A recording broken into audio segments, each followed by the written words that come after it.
పంపిస్తా. అంటే ఆయన మాటల్లోనే ఆయన అమెరికాలో ఇంటర్వ్యూస్ మోసం చేసే వాళ్ళని నమ్ముతారు. అబద్ధాలు ఆడే వాళ్ళని నమ్ముతారు. అంటే రేవంత్ రెడ్డి గారి మొత్తం చరిత్ర తీస్తే మోసం, అబద్ధం అనేది దానికి మారిపోయినోడు ఉంటే రేవంత్ రెడ్డి. ఆయనే పచ్చకామెరలోనికి లోకమంతా పచ్చగన్నట్టుగా ఇక మమ్మల్ని సన్యాసులు, మమ్మల్ని పిచ్చి కుక్క కరిసిందానుడు, మమ్మల్ని నేను ఇప్పటికి కూడా అంటున్నా. రేవంత్ రెడ్డి గారిని ఒక సవాల్ చేస్తున్నా. నీకు నిజంగా దమ్మున్నోడివైతే, ధైర్యం ఉన్నోడివైతే మీరు నేను, మీరు నేను కలిసి ఇద్దరం without security without security Musi పరివాహక ప్రాంతంలో ఇవాళ ఏ ఇల్లు అయితే నువ్వు కూలగొట్టబోతున్నావు, ఏ ఇళ్ళకైతే నువ్వు నోటీస్ చేసే ప్రయత్నం చేస్తున్నావు, అక్కడికి మనం పోదాం, ఇద్దరం కలిసిపోతాం. వితౌట్ సెక్యూరిటీ మీరు నేను కలిసి మొత్తం ఒక రోజా 2 రోజుల మీరు డేట్ ఇవ్వండి, అప్పుడు పోతాం.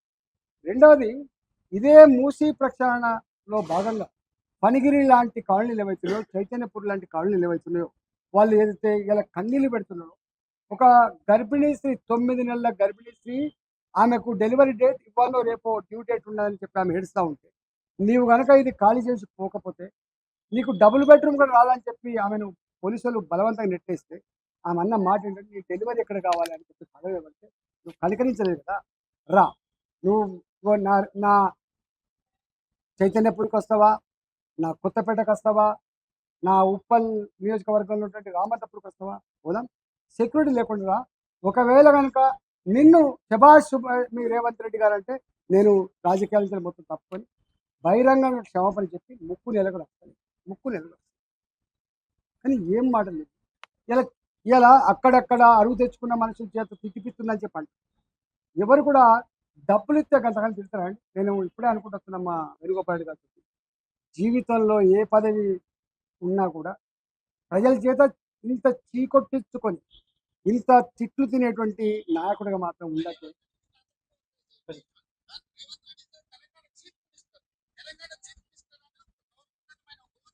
ఇది కూడా మీకు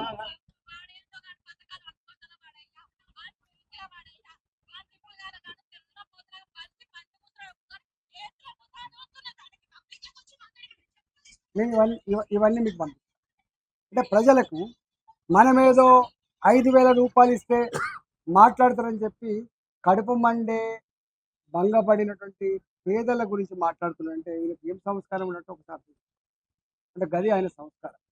ఆయనది ఎప్పుడో ఆయన ఆ పని చేసింది కాబట్టి పచ్చకామెలకు లోకమైన పరిస్థితి నీ నీ నీ పనే గది కాబట్టి పైసలు ఇచ్చి లొల్లి పెట్టించి పైసలు ఇచ్చి ఇట్లాంటి చేయించి పైసలు ఇచ్చి ఆ మీడియాని మేనేజ్ చేసేటువంటి పని కాబట్టి నువ్వు అట్లే మాట్లాడతావు. కానీ గతంలో ఉన్న ముఖ్యమంత్రి కూడా అట్లే మాట్లాడు. మాకు బ్రహ్మాండంగా ఉండదా ప్రజలు, వీళ్ళు కొద్దిమంది పిడికడి మంది సన్యాసులు